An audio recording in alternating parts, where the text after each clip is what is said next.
Good evening. Dubbed the most worrying hospital trust in England, Worcestershire Acute Hospitals NHS Trust has failed yet another Care Quality Commission inspection. There were some positive signs following an order to take urgent action in January, but inspectors found caring for patients on corridors has become institutionalised. The Trust now has another deadline, the end of September, to improve. Here's our health correspondent, Michele Paduano. The emergency department at the Worcestershire Royal. I looked yesterday. Even in August, there are patients on the corridor. For 27 days in March, the department was critical or overwhelmed. In April, there were as many as 33 trolleys. This image shows how bad it can get. The hospital's new chief executive accepts that there's more to be done. The report, of course, talks about the visit that the CQC conducted in early and mid-April. And I think we've had a couple of months since then, and I feel that we are making some improvements. It's quite clear we've still got a long way to go. Bethany Shipsey died in an overwhelmed A&E in February after the Trust was last ordered to improve, one of at least 15 serious incidents in the department. Her parents, who now care for her animals, say they're disgusted by the lack of progress. During the section notice, the warning notice, that nothing had actually been done is quite shocking, and people really need to take a long, hard look at why people are allowed to be at risk and to potentially die because of that.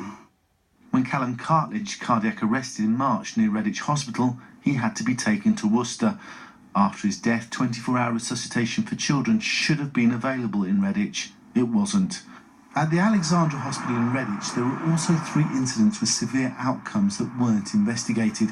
In Kidderminster, resuscitation equipment was not fit for purpose. For Bethany Shipsey's mum, a nurse herself, it's about basics in the report, colleagues not washing hands or recognising when a patient was deteriorating. It appears to me, even a month after her death, they hadn't learned lessons, things hadn't really changed, and I find that an insult to Beth's memory. But there are positives.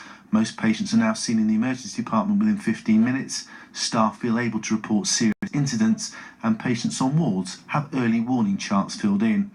There's also hope. 81 more beds could be opened here in Worcester. Now money will be released linked to the downgrading of Redditch Hospital.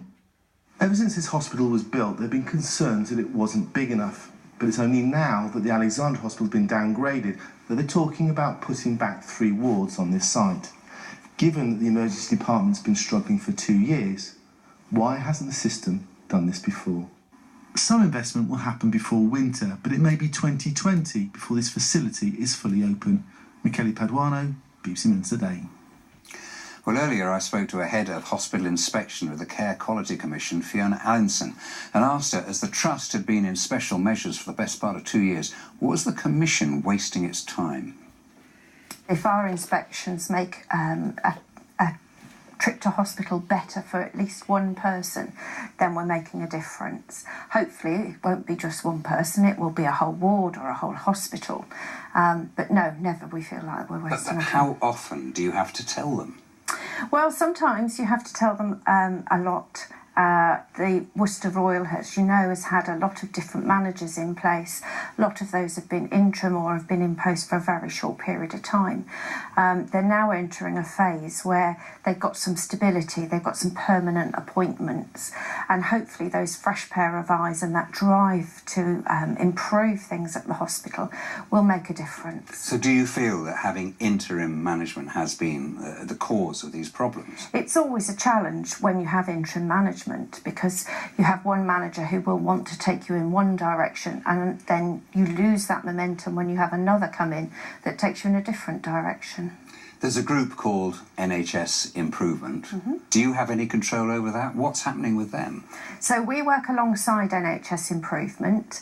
We are the regulator, so we go in and do what would be essentially an MOT, if you like, to ensure that hospitals are maintaining the right standards. Where they're not, we work with NHSI to ensure that they drive improvement. They're the performance managers. They also support trusts through very difficult times.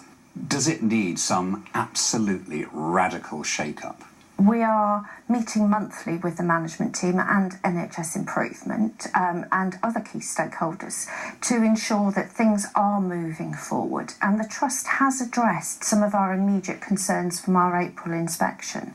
So things are beginning to move forward, and they have a lot of support from other trusts around the patch to help them look at flow through the hospital and to support the pressure and relieve the pressure on the hospital.